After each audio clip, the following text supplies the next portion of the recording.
What's up, everybody? My name's Camden Kozeal, and we're back with another video. This is video 2 of the 3-episode series we're going to be doing. Today we're going to be talking about the youth baseball industry just as a whole, and we're going to be partnering with Loyalty Training today, so we're hoping that we can make a difference. Awesome first episode, Cam. A lot of great feedback. Obviously, the goal of this project is to make a difference.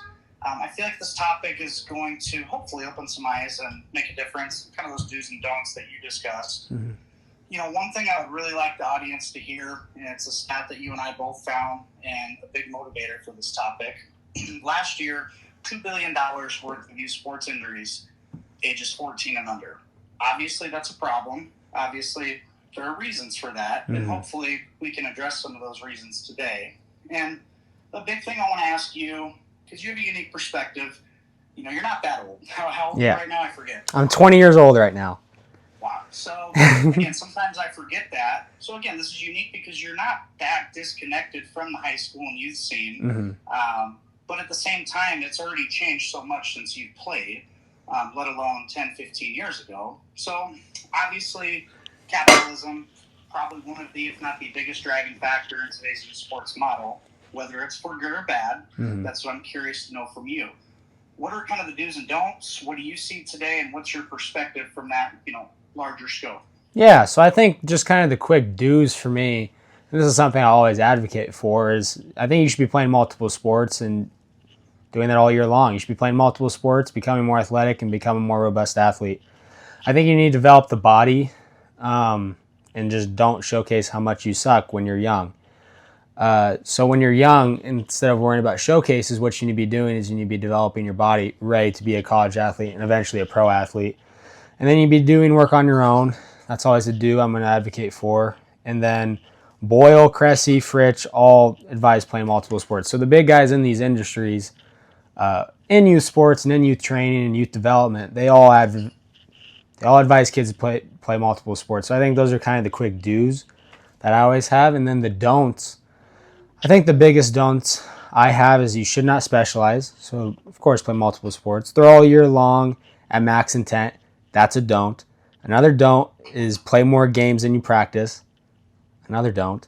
Don't do private lessons once a week and expect to get better. You need to be doing work on your own. And I realize that not everybody's parents are able to be the greatest coaches, and they're not going to know as much as some of these guys who specialize in hitting and pitching and fielding.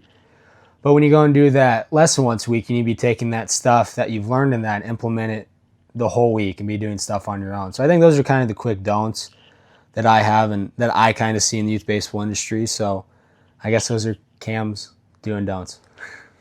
And this is a question I just thought of, just to kind of piggyback off of that. And again, we talk about capitalism being a driving factor. It's a business, and if you really do your homework, it's one of the biggest businesses in the United States is youth sports, and to capitalize off of that.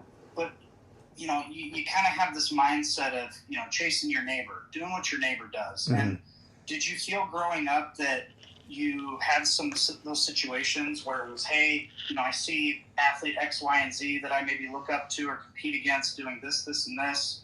And what was able for you and your family? How were you guys able to kind of stay grounded and really stay true to your approach to developing properly? Yeah, of course. I think I can kind of start with this story. When I was in 8th grade, there were 2 other kids in the state of Nebraska who were offered to play baseball and committed to play baseball at that young age. And when that first came out, you can't help but feel a little jealous. You want to get to that point. You want to play high-level baseball. But I stayed the course, and I did what I was supposed to do with my weight training stuff I'm about to talk about, and I was able to play baseball at a high level like I'm doing right now. So some of those things that I stayed on, I was weightlifting consistently. I was staying on a regular training plan, and I was eating and sleeping right. I was doing the little things right, and I think that's something kids need to hear, especially these days with how the recruiting cycle is going to be different. High school kids are not going to be as sought after, and the transfer portal is a bigger deal. So it was kind of hard to drown out that noise and all the sexy, I don't know what the word would be, but the sexy stuff surrounding the game of baseball and youth baseball. It was hard to drown that out, but I knew for my long-term athletic development, if I stayed doing the little things really right for a long time, I would be able to play baseball at a high level. Yeah, and as you see, and again, you're only 20, but you're seeing that, the evolution of the industry, especially baseball, there are a lot of those things that can easily sway you from that path. So, again, that's why I love hearing your story, and I want the audience to hear, you've got all of these distractions, these little things that can, get you off that, that tunnel vision of what you're trying to go for. And I like your story because it reminds people to keep it simple. Keep it simple, be disciplined. Last one to quit wins. That's kind of a phrase that you and I always talk about. Of course. So, again, to evolve off that, I had put together, I sent you this, but I don't know what you're going to say. There's 5 categories that I believe are kind of the meat and potatoes of, a youth baseball player, what they should be putting time into. In no particular order, I'm going to ask you to rank these in order of importance, with 1 being the most important, 5 being the least. Yep. So you've got your individual skill work, kind of those, lessons that you were discussing. You got your, team practices. You got your games. Then you got your showcases, promotional of the individual, and lastly, strength conditioning and performance training. Please tell the audience, how would you rank these, and then elaborate why a little bit. Yep. So I got my handy dandy notes here, but I could name those 5 off the top of my head. But the first one I would easily say for kids, especially 14 and under, strength and conditioning, performance training's got to be number 1. If you're not taking care of your body, if you're not getting bigger, faster, and stronger, then you're going to, in a way, get left behind. I think people think they're getting left behind if they're not on the greatest teams and they're not doing the greatest showcases, etc. But if you're not making your body into the mold of a college and professional athlete, then you will get left behind. And you're taking these very slim couple of years in the short window of time where your body can transform rapidly into something that can be very powerful and perform at the next level. So I would say strength and conditioning is number 1. Number 2, I would say consistent individual skill work. So we talked about individual skill work, but if it's not consistent, then you're not going to be great. You have to have consistent individual skill work. And number 3, I would say would be practice. And in quotations around that, I said team practice. This is what people need to understand is you aren't necessarily getting better at your team practices. You are getting better, but if you want to be better than your competition, and sometimes your peers are your competition, you need to be doing work outside of your team practices. So I would say practice, individual skill work. It just kind of depends on what you want to say that as. It all goes back to putting work outside on your own. Number 4, I would say games. Kids need to be playing games, and it's kind of about finding a happy medium.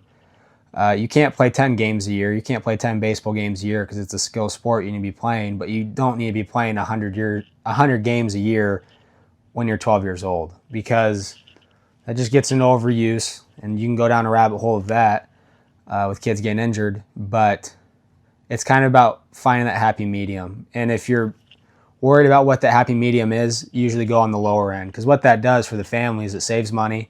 You're able to have a family, go on family vacations, do things that you love to do. I was watching a Boyle talk yesterday, and he talked about a hockey player being able to, as a professional hockey player, wanting to know what he needs to do to train his daughter to be a better hockey player. And step 1 and 2 was like, don't play hockey in the summer, cancel all your clinics. 2 was take up another sport, so they ended up taking up diving. And then steps like 3, 4, 5, 6, 7, 8, 9 were like, go to Walmart, buy a fishing pole.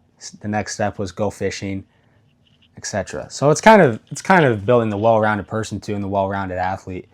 Take up other sports and do that sort of thing. And then 5, if you're under 14 years old, showcase and promotion of the individual shouldn't even really be brought up, especially with how college sports landscape is today. So I think those are kind of my 5. Is there any of them that you'd like me to elaborate more on, or was that okay?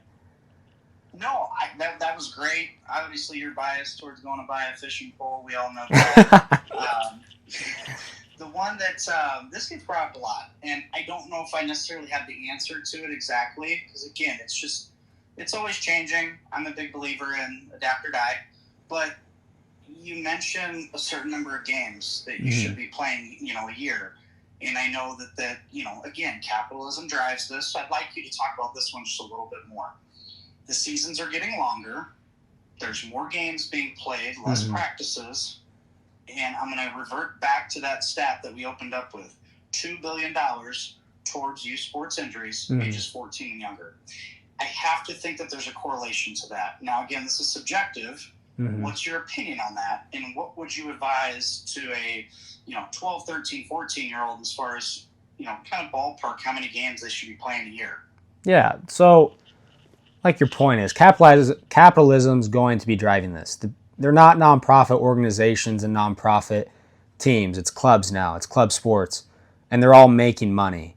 They're all making money off of this. So their perfect parent, this is what it is. It's a parent who has a lot of money and would do anything for their kid. When they hear that, they're hearing the cha-ching in their mind because they know that they are going to make a lot of money off of those parents and off of those kids. And maybe they have a good heart, but they're not going to have what they need to be able to do. Just a second. And that's a big thing that, just an in general question, I would want people to answer, just to get a decent sample size. Do we believe that capitalism is driving not just youth baseball, but youth sports in general?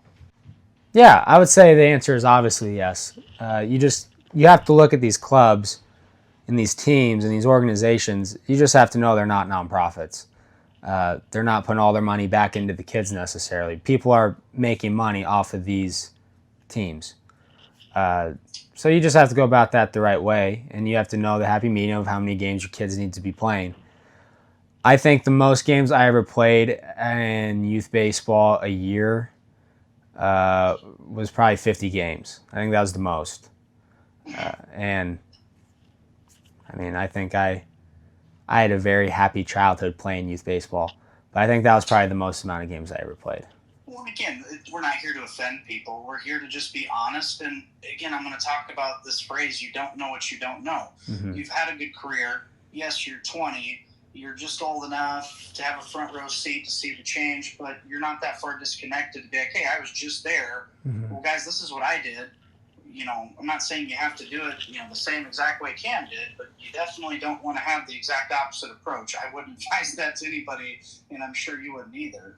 So getting back to that, you don't know what you don't know. I think between parents, the youth organizations that we talked about, like you said, everybody's got a good heart, right thing in place, but give the audience a breakdown of just a typical year, like at Arkansas, percentage breakdown, so people understand, hey, well, if they're prioritizing this to this amount in college, well, maybe that we should be doing something somewhat similar. So between like your academics, your practices, your scrimmages, the weight room, can you give people a breakdown, like percentage-wise, of how, where you're spending your time as a student athlete, at a top-level school like Arkansas? Yeah, and I, in preparation for this, broke down everything throughout my past year that I did in 2025, and I guess 2024 a little bit too also, because that would be the fall.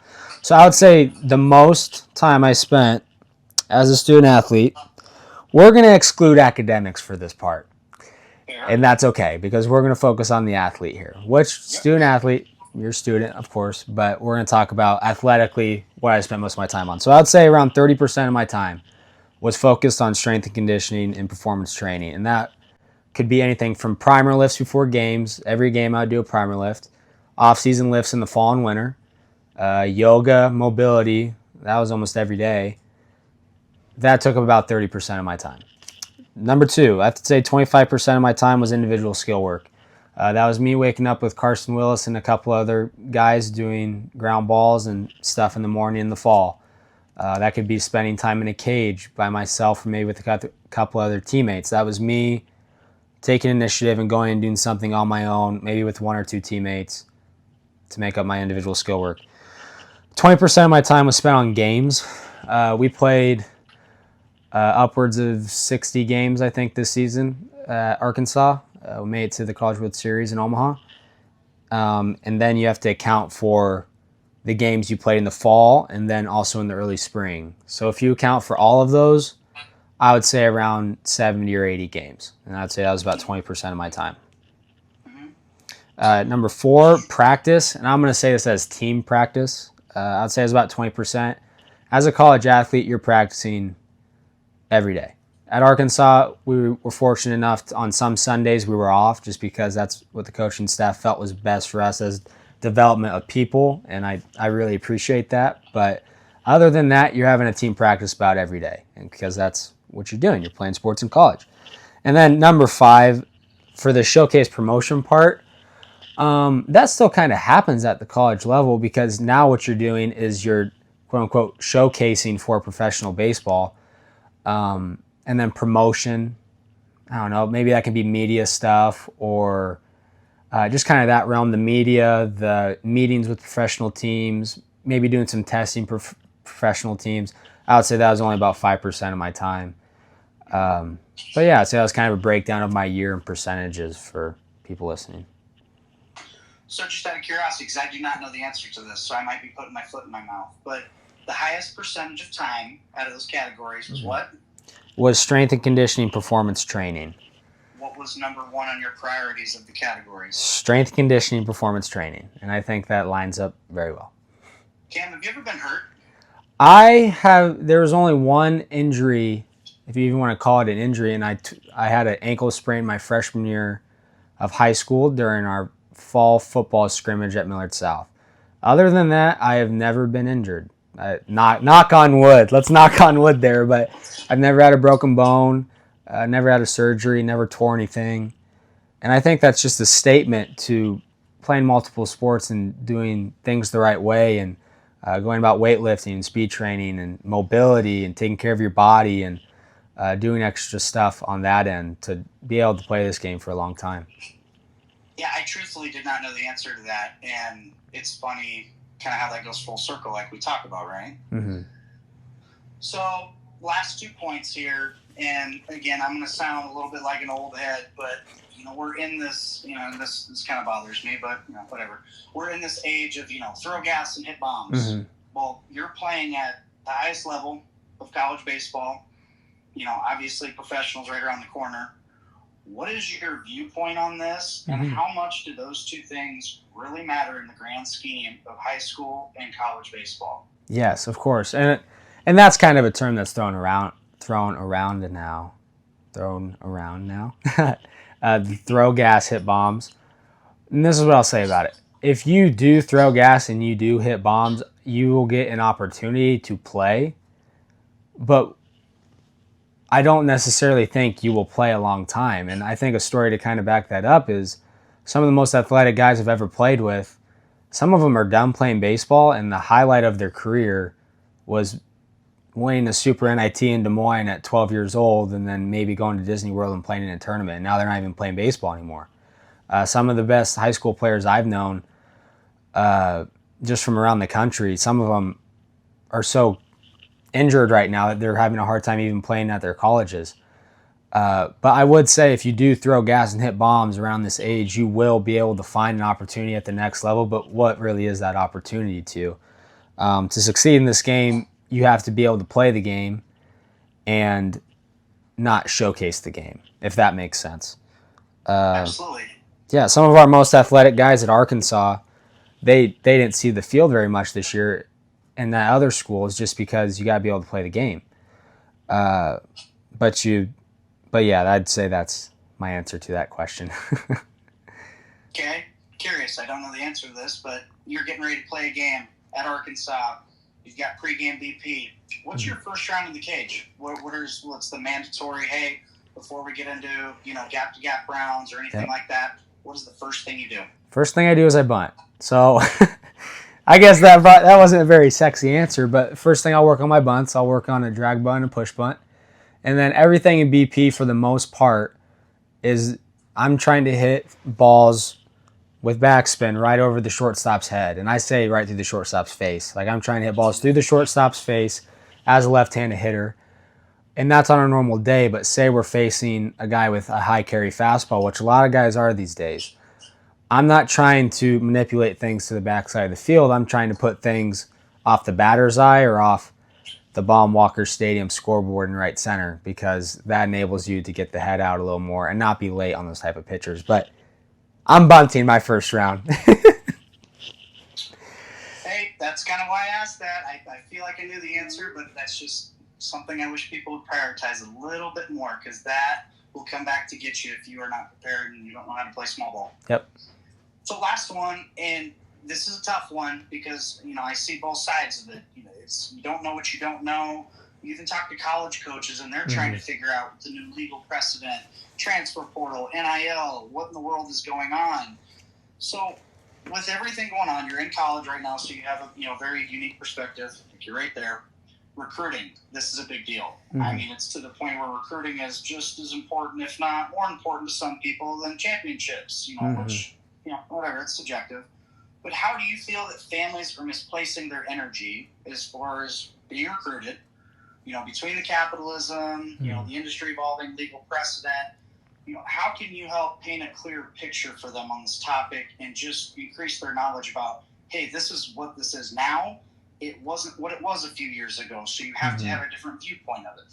Yes, and I think I could probably have a conversation about this alone, just recruiting and how I went through the process and now how it's going to change going into a different process. But I guess in a simple form, when I was being recruited again this past year, I was having lunches and dinners with college baseball coaches, and I was told by a couple SEC schools that they weren't even looking at high school kids. They didn't watch one high school game in the summer. If one school's doing that, then you might as well think there's other schools that are doing that. So I think now, more than ever, it's about putting yourself in a position to succeed at that level, but you have to take a step back. You have to develop your body, you have to do the right things in that way, and you might have to settle for something less sexy and go to a Division II or an NAIA or a JUCO and be able to work your way up. I guess that's kind of my first answer to that. But I think a lot of times now, parents are more worried about rankings and travel and these showcases and these imaginary eyes that are being put on their kids, when I don't think that's the case. I don't think the colleges and schools are actually doing that. They have people at these programs that are paid to find you. If you're a dude, they're going to find you. Like, they have all these contacts across the country, and I think something that's kind of lost art is the art of high school coaches vouching to college coaches for their kids. And I was very fortunate to play at a great high school program where my head coach did vouch for me to different programs. And I think those are a lot more credit worthy than maybe sometimes in the big mega baseball world. I think those high school coaches vouching for you to college coaches that are calling these high school coaches to see what type of player and person you are, that's a big deal. So I think that's something. Baseball can't even reach out until your junior year of high school. So talking about recruiting before that, like being recruited, in a way, I'd say that is nonsense. If my kid isn't on this team or that team, then my kid will be left behind. I think that's kind of a narrative being passed around now. I don't think that's completely true, because growing up, and I don't think things have changed on this level. I played Legion baseball, and then I was fortunate enough to be able to play at PBR Futures games. I was fortunate to play enough at Area Codes and PDP and the Midwest Scouts Association in Kansas City. So those were the only 4 things I ever did. But if you do your research and know about those things are high level, high profile events with Major League Scouts and college scouts. So I think it's not so much about the team. It's about the team you're on as a kid. It doesn't always need to be the best team, because if your kid's going 40-0 every year that they're playing youth baseball, what do you think is going to happen when they get to their freshman year of college and it's a rocky road? Like, they're not going to know how to handle failure. So I think sometimes not being on the best team when you're growing up is a very good thing for your kid and their development. And I think that's something that sometimes needs to be said. I was also very fortunate to have some really good youth coaches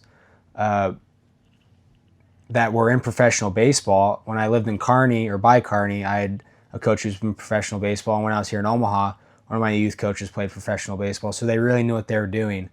And that's the reason why my dad and my family, we chose to play for those people, because they had a background in baseball and they weren't crazy and they knew what they were doing on the baseball diamond.